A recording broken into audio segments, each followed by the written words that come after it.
Hey everyone, thanks for joining me today. This is Victoria English, top coach with Project 90. I am joined by a recent graduate from our community, Stephanie McCarthy. And Stephanie is 35 years old.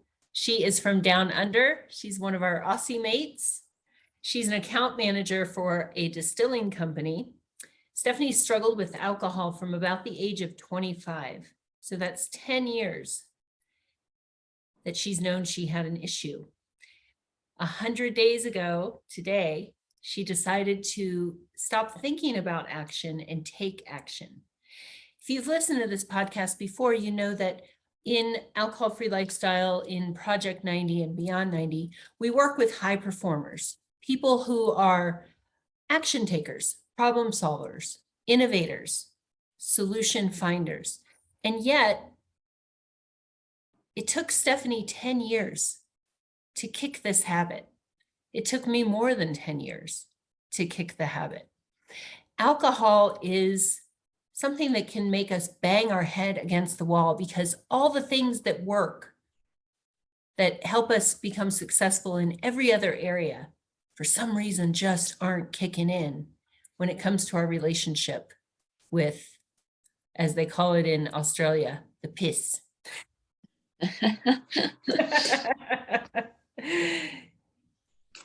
If this sounds like you might be a fit for our community. And as you've heard me say, you can book a call with us. It's kind of an interview. We're interviewing you as much as you are interviewing us to see if we're a fit for each other. We have curated a community of like-minded individuals. So when Stephanie came into our world, we were all very excited when she took action, when she moved her feet in the right direction. And what a direction it has been. Stephanie took our suggestion and she dug right in. She joined right away. She got on a call right away. She hopped into the Marco Polo community and has become such a great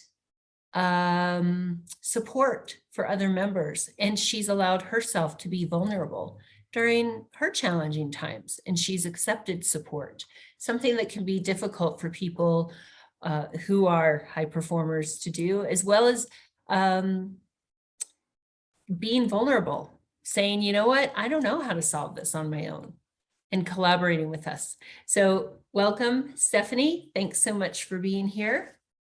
Thank you for having me. And thanks for having me for the past 90 days. Oh yeah, it was great. It was great having you in our community. And I know that you're not going far. You'll stay close to us, and that makes me happy. I know you can tell on calls that I get a little emotional when members leave, and the members get emotional as well. Was that your experience? Yeah, definitely. It is emotional because you are vulnerable and you share a lot of things with the group, and you really become reliant on the group, and having those morning chats and having people there to give you advice, and people there to also share their experiences and their roller coaster ride that they're going through, like you are. And it's you develop some really nice bonds and some really nice connections. Mm-hmm. And I was actually lucky enough to meet a couple of people in real life. When it's all sort of through video and whatnot, it's great to catch up with people and share the stories in real life as well. And it's just great that we're all from different parts of the world, we're doing our thing, yet we all have this connection that I bet we wish we didn't have, but we do have it, because it's common that people have this connection, this issue with alcohol, and it's nice to feel that you're not an alien, and that that there are other people out there like you, have good jobs and make lots of money, and it's been really great. It's been really great. Thank you. Yeah, you hear me say all the time, the only thing you need to develop a problem with alcohol is a body and a brain. Those are two things. And so we like to, we strive to remove any stigma or shame and look at alcohol for what it is, a highly addictive drug that is not only accepted in society, but expected. Let's talk a little bit about what it was like before. You said you realized at age 25 that you had an issue with drinking. Can you Mhm. explain a little bit about what led you to that Yeah. observation? So as a teenager, it was quite normal. I started drinking around 17, 18. I think that's pretty normal in Australia. Mhm. Younger. And, you know, my friends and I, we'd go to parties, and I was always very open and honest with my mum. So she'd actually buy me, you know, a little 4-pack so that she knew that I wouldn't have any more. Well, she knew that I wouldn't have any more, but I did. Yes. And we'd all go to the parties and we'd all, you know, have a few drinks, and it was just being young, you know, and we were taught that that was okay. Like there was nothing, we didn't give it a second thought, did we? That was a part of growing up. And then I continued that. It was, you know, normally a weekend thing or a party thing or a celebration or, you know, anything of the norm, you know, that where the drinks were involved, I would drink. Mhm. And then obviously uni started, and that's when it sort of kicked up a notch, Mhm. because we'd go for lunch and we'd start earlier, basically, and we'd go back to class after having a couple of beers, and then it just became just a normal part of life was to have a drink at least 3 days a week, 4 days a week. Mhm. And I kind of got to the point where I wasn't drinking socially. I was also drinking by myself. Mhm. And I couldn't go out socially without drinking. I couldn't, I got nervous to go out if I didn't have a drink beforehand. Mhm. Yeah, it all just got not quite right in my head. Mhm. Mhm. So it sounds like from an early age, when you experimented with drinking, it was sort of a the train left the station from the beginning. Yeah. Mhm. That's interesting. I always thought that a drinking problem started with a person's first drink, and sometimes that is true, as Yeah. evidenced by your story. But for our listeners, this is something that can come on later in life as well. And there is a lot of research now saying that people who have their first drink younger than, say, 20 or so are more likely to develop an issue with alcohol later in life. And it's interesting to look back on. That would have been about 20 years ago that your mom would give you a small amount of alcohol to drink. And I hope that the culture is changing in some ways as we begin to really see what this substance is. Because Mm, I'm sure if someone had said to your mother, "Are you going to give Stephanie a wee bit of cocaine to try?" She would have said, "What? Oh my God, yeah. I don't do drugs, and I don't allow my children to do drugs." And Yeah. yet alcohol in some studies is proven to be even more addictive than alcohol. I mean, than cocaine. So it's Mhm. something to think about, right? Because as we mature and as we evolve, we do better. And I mean, I thought the same thing when I was drinking and I had 3 teens. I thought, well, you know, a small amount, it's just what teens do.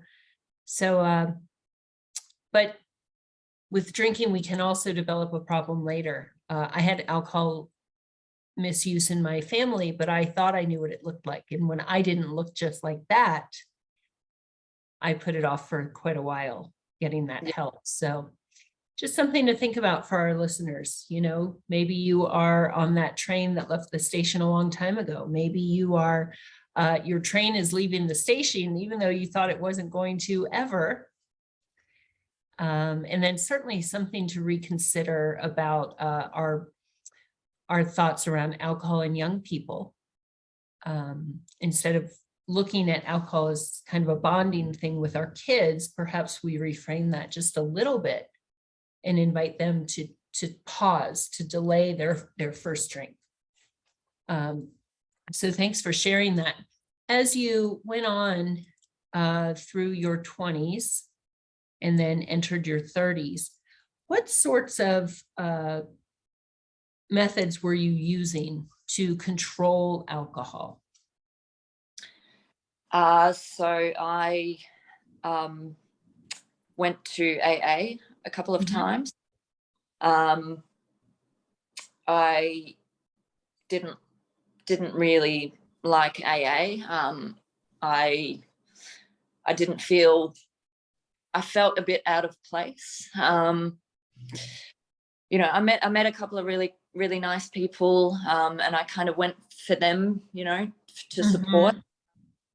I didn't, yeah, I knew straight away, let's put it this way, I knew straight away that that wasn't gonna work for me. So I thought that I would go it alone, and I did go it alone for about 9 months at one stage.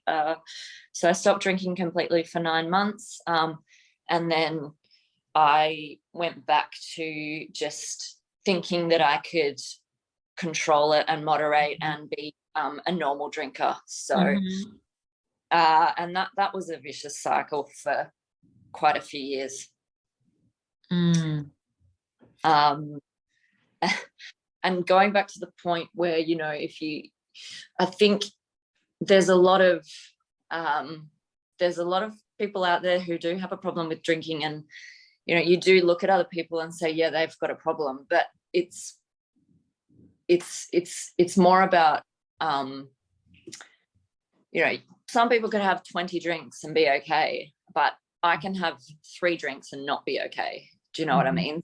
Like, yeah, there's a big difference between a lot of people, but my drinking levels, and people would say to me, you don't drink that much, but I drank too much for me.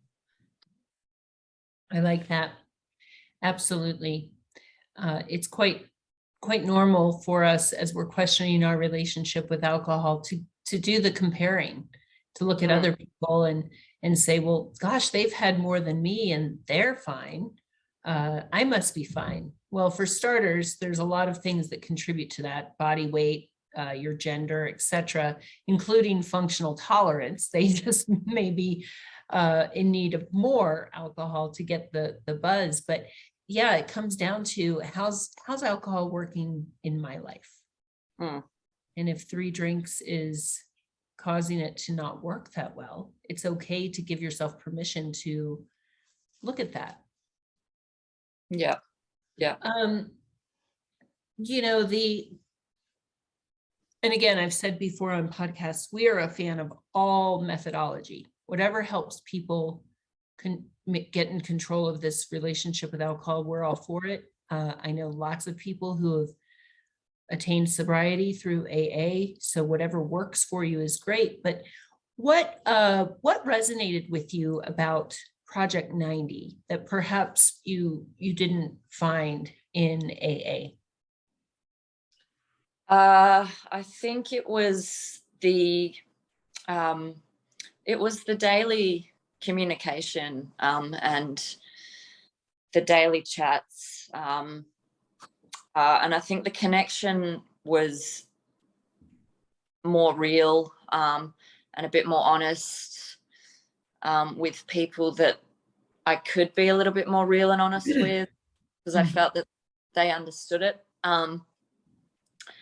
because it was about, you know, everything else in life is friggin' amazing, but there's this cloud and this annoyance that I can't shake, and yeah, like you just, everything else is perfect, you know.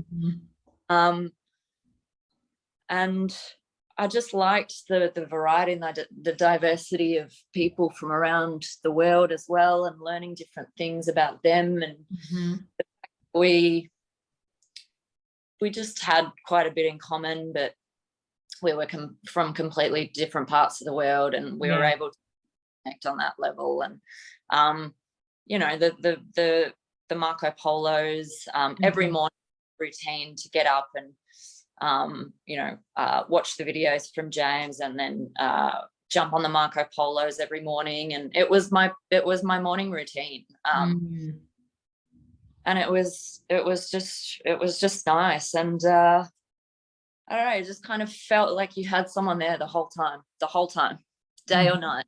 Right. Yeah. So completely different to anything else. Good. Yeah, that's the reality of this program. We have the coaching, the community, and the accountability. And Stephanie's right. You have people there for you any time of day or night. It's not uncommon to have someone hop on polos and say, I'm going into this social event, and I'm posting now so that I'm accountable.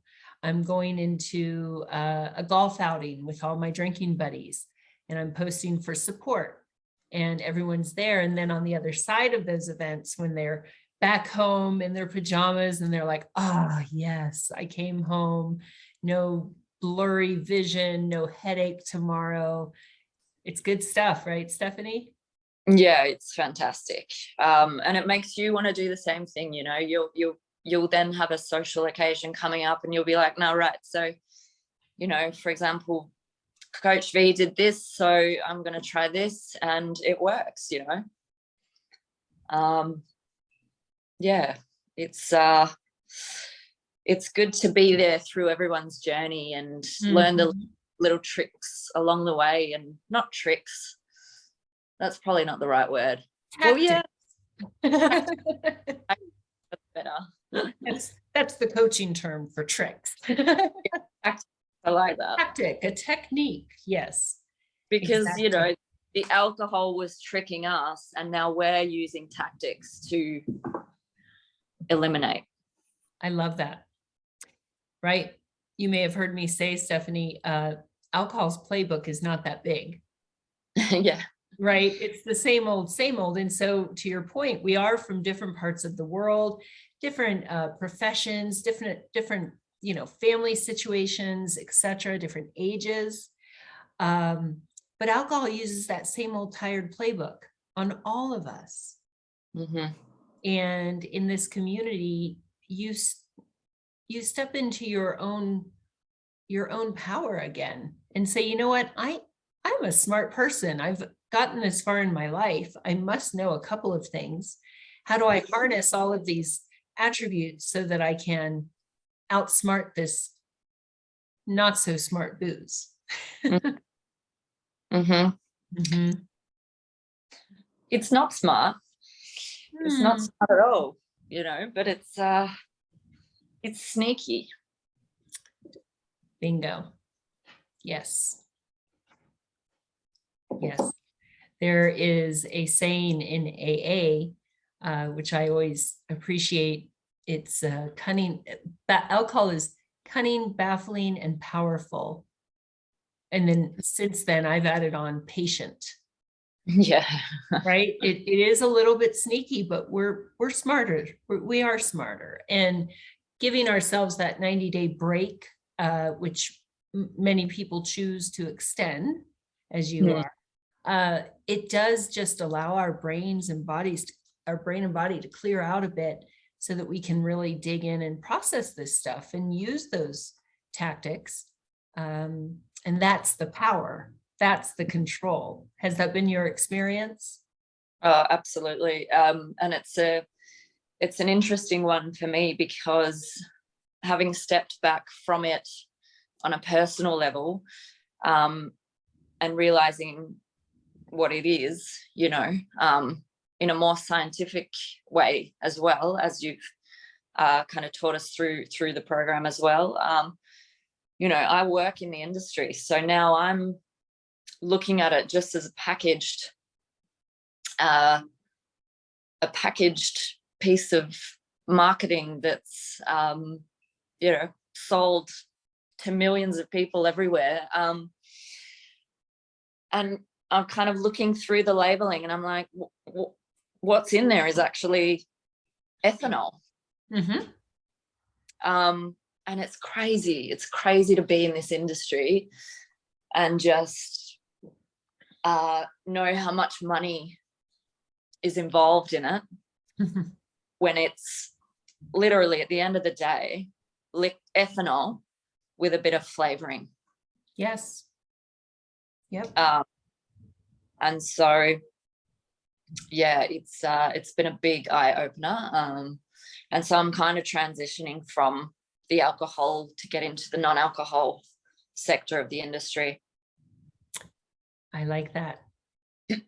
Like that industry is certainly exploding, and it does take some of the shine off the apple when you look at it for what it is. It is the same stuff that goes into our cars. Mm-hmm. It's just dressed up so that we can drink it and Yeah.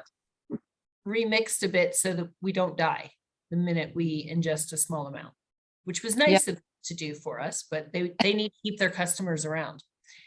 Well, was it nice of them, or was it sneaky of them?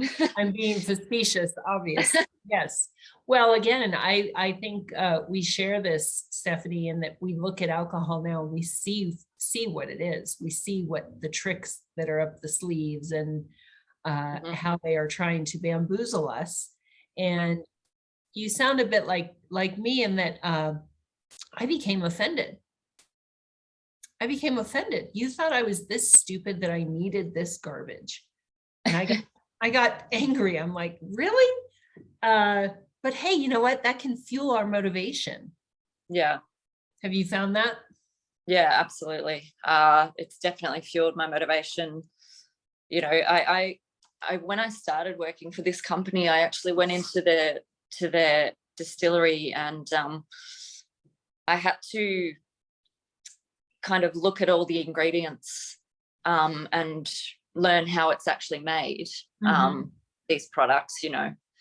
And I got introduced to the actual neutral spirit that goes into most beginnings of vodka and gin, for example. And it is disgusting. Like it's like, why, you know, having that naked form of what we're drinking is an eye opener. It's like, that is just wrong, man. Isn't that interesting? When you say it's disgusting, what was disgusting about it? It's 96.2% poison, you know. Wow. Yeah, it's that they then dilute down, but still it's there, you know. Wow. That is incredible. So hence my transition from this to non-alc, because I don't think that I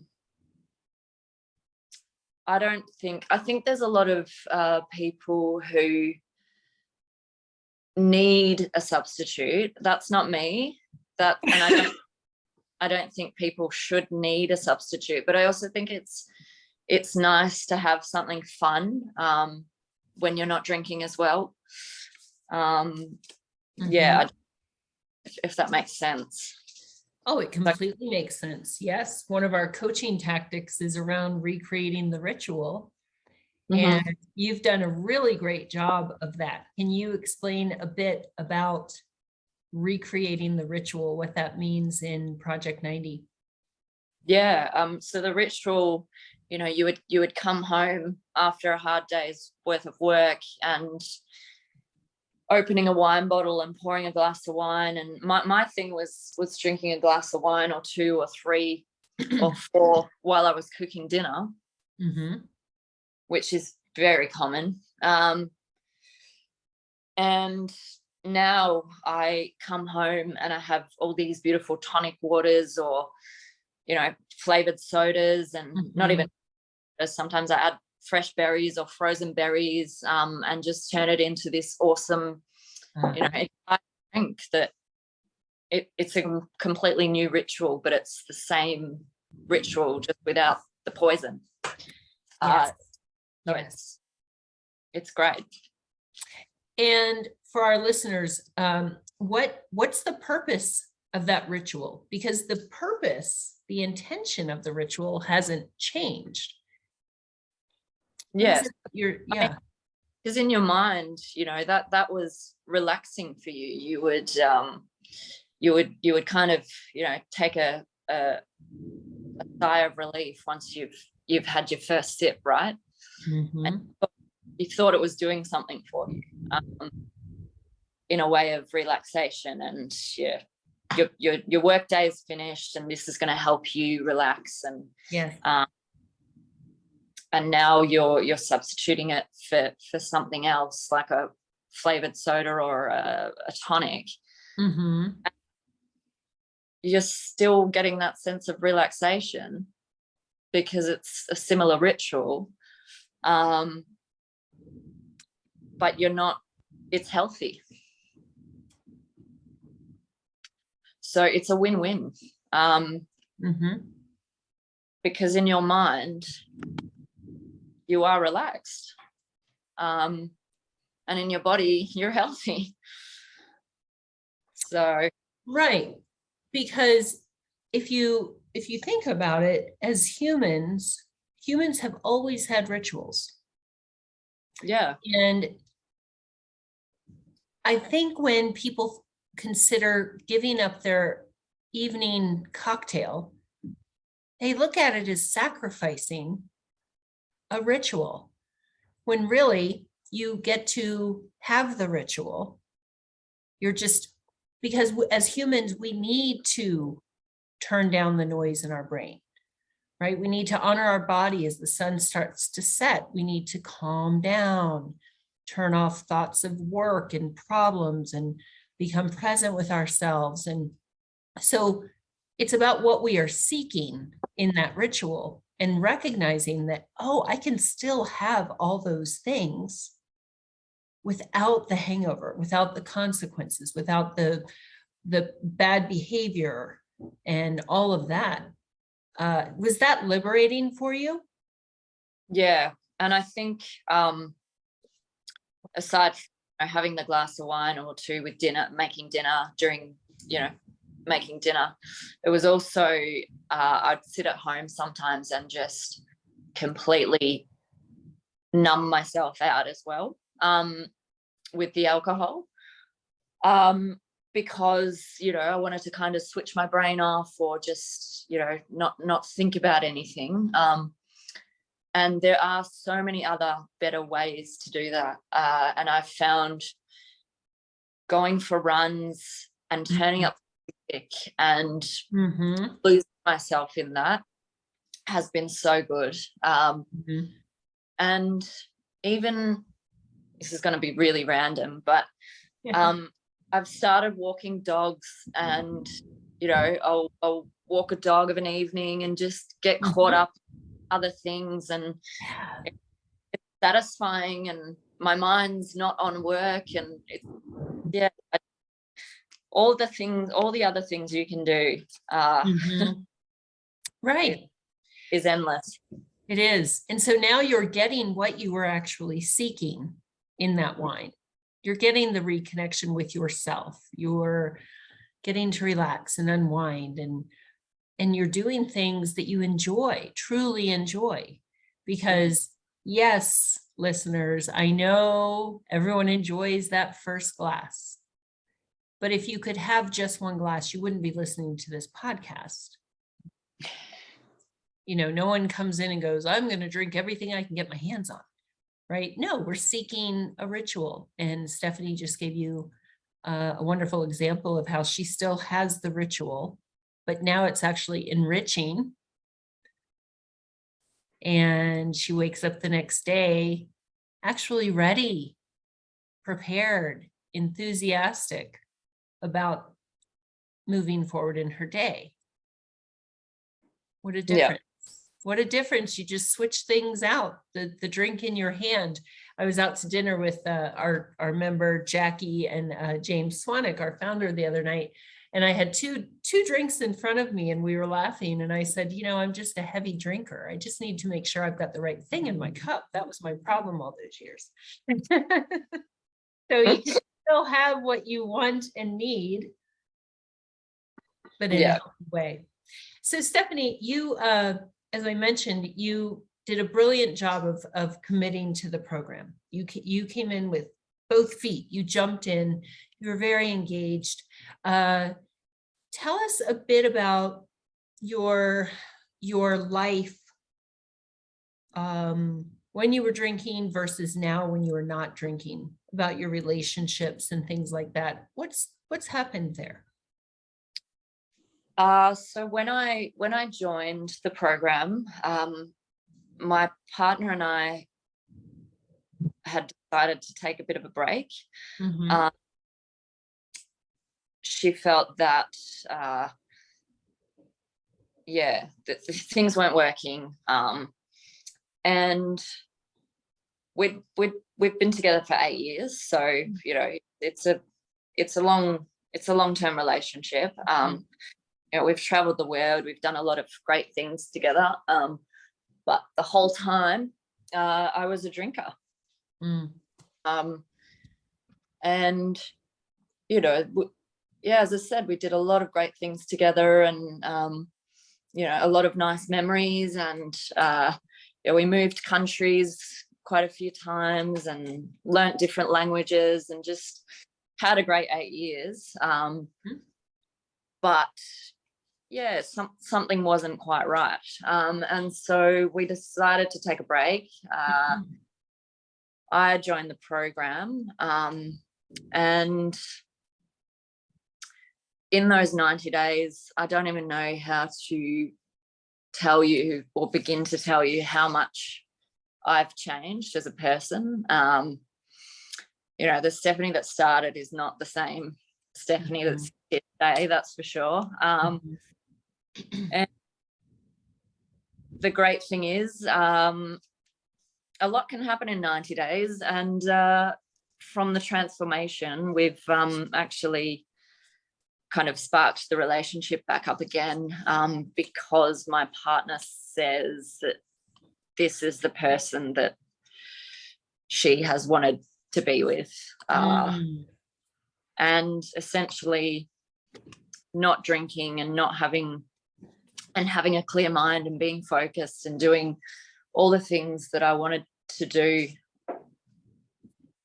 has turned me into the best version of myself that I can be at the moment. So the relationship is back on, and it's just crazy to think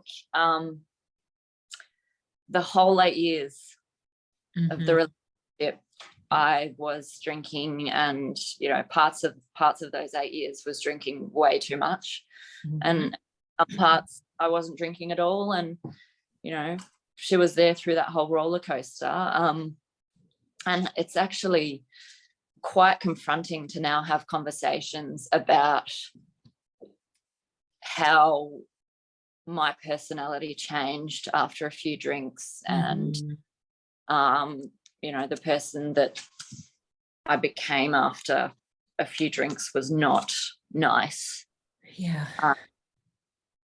And for someone to put up with that, and for me to shrug it off at the time and say, well, you know, so what, I have a couple of drinks, you know, I'm still a good person, and kind of taking offense to it that someone had a problem with it, you know.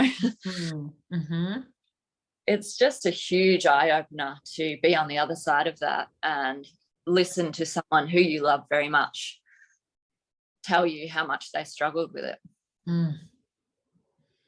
There's so many layers to what you just shared. First and foremost, here's a wonderful relationship which would have likely never been restored if you Yeah. kept drinking. And how sad that is. How sad that is. And yet it's extremely common that, you know, I call it the alcohol love triangle. We're in a relationship with another human, and yet here's this substance which steals our attention, our commitment. We defend it.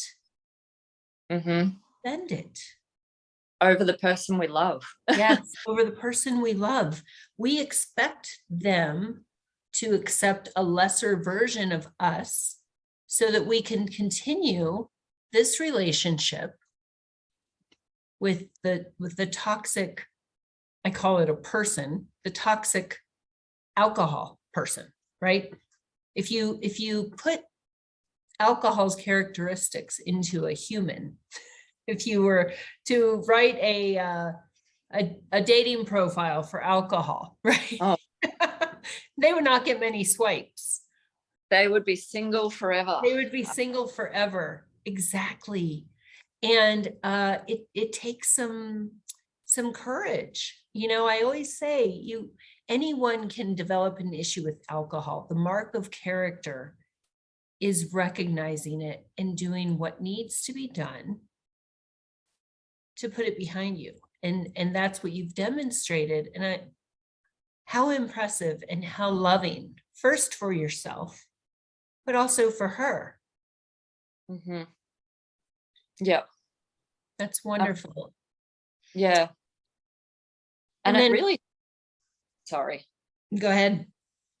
It really hurt as well. Like, you know, because you never want to hear, you never want to hear anything. I think that I'm a good person, right? And I always go out of my way to do things for others, and it's really hard to hear that after drinking alcohol that I turn into an absolute,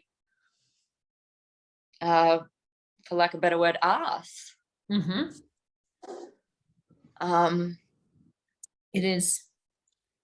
is hard to hear, but Stephanie, I think as we progress in this alcohol-free life, it becomes more and more clear to us and to the people around us that was us under the influence of a highly addictive, highly accepted drug.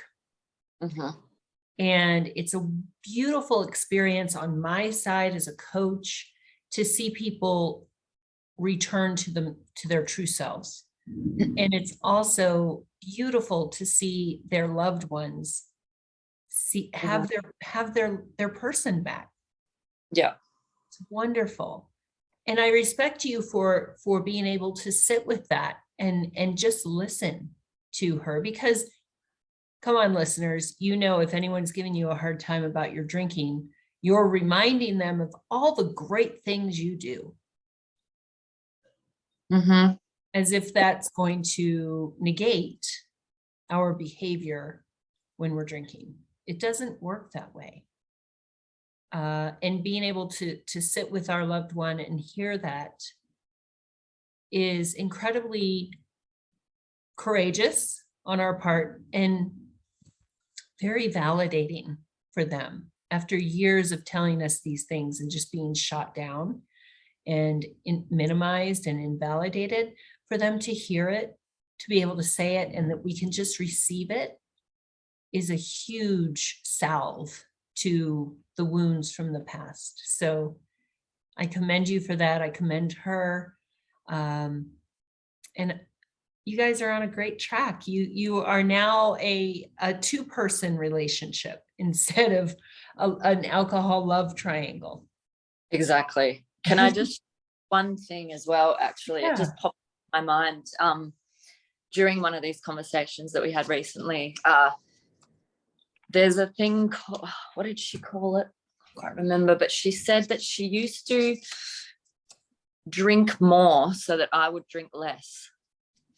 So if we had a bottle of wine open and we both had a glass, she would tend to try and drink more so as that I would drink less. Can you believe that? She was trying to save you from the alcohol. She was. By drinking more of it herself. That just blew my mind. I was like, oh my gosh. Yeah. Did it work? No. I was going to say, something tells me Stephanie went and opened another bottle. Yeah. or I had a bottle before she even got home. I was going to say, and then your poor partner is there with a bit of a hangover the next day trying to save you. Oh no, that didn't make for a happy morning, I bet, in your house. No. No. Well, damn it. Now I have a hangover and she still got drunk. Oh boy. Talk about having a lot of the clutter removed, right? Yes. Like, how complicated is that? Yeah. I'm just envisioning both of you racing for the Tylenol bottle and she's going, damn it, Stephanie. Oh my goodness. Well, give her a hug from us. And yeah, I will. tell her we say, good effort. I'm so glad that you have restored that. I'm really glad. That's wonderful. Good relationships are rare in life, and I'm sure going forward you will both treasure each other a little more. That is one of the gifts of becoming alcohol free, right? When you come into the community, you're like, man, I'm sorry this happened to you too with the boozing. But then, because yes, when you come into this, you're not feeling great about yourself. There's some wreckage, and it may feel like, oh God, we got to do this. But as you move forward, and I think around, into the 80s, 90s, hundreds of days, you really do start to see that, okay, I had to go through some suffering to get here, but life is sweeter. Because we've been there. We've been to that place where it's not sweet.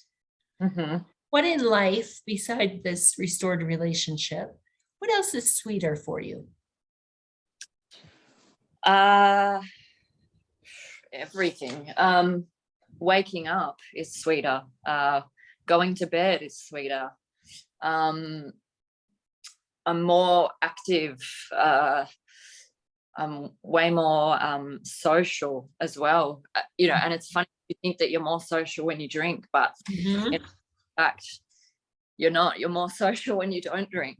And it's one of those lies that alcohol tells you, that you need it to, be the funny one, or be.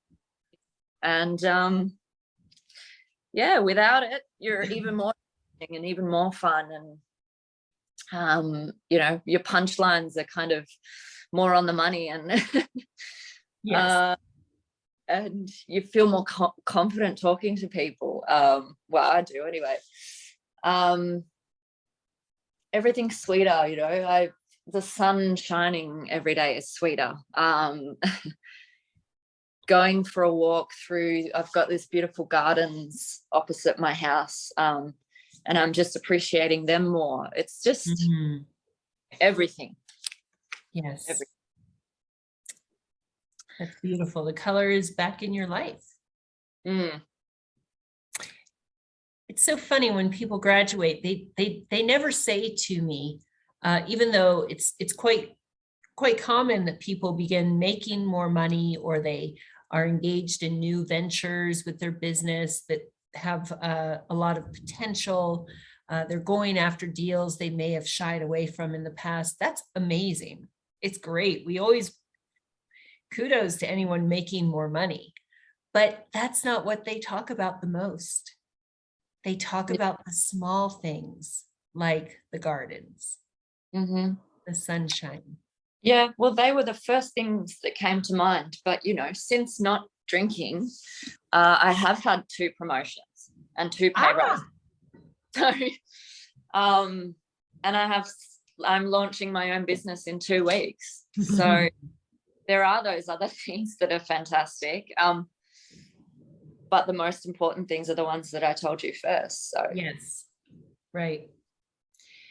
So all of the promises we make in our marketing about better relationships, better sleep, better careers, would you say we are being authentic in our advertising? yes, 100%. Yes. Yeah. It For sure. sounds like some crazy voodoo, but it's real. It's real. It is real. And yeah, I'll never look back. And you know, I think I'll have friends for life as well, which is awesome. Yes.